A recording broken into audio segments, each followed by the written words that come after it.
he actually took the time to call that vendor and say, "I'm sorry, we're not gonna use you." Then just, that extra step of, like, courteousness, whereas a lot Mhm. of people will just ghost you, Yeah, like, yeah, they go, you're yeah, trying to they follow ghost. up.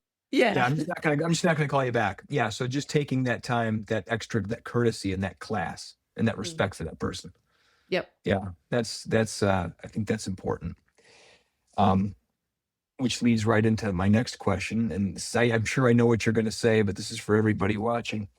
Kevin has been and can sometimes still be a polarizing figure in the world, the news. He's had controversy around him. And so, after all of the studies you've done in gin and spending 24 hours with Kevin, can you tell me in a few words what his critics get wrong?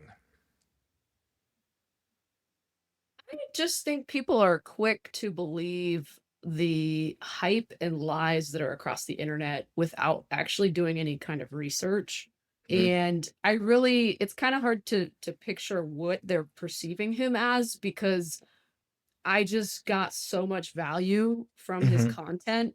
And, I was listening to Yours Is Your Command for a long time before I even knew like what he looked like, where he was from or anything like that. It was no Yeah. judgment of him as a, physical being.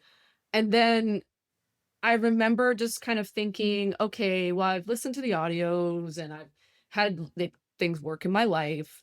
And I was like at a crossroads where I wasn't fully trusting, I guess, to join Jin yet. So I Sure. said, let me go meet him in person. I had an opportunity to meet him in 22 before I joined the club. And I said, if I go and I meet him and it just feels like in alignment, then, I'll join the club.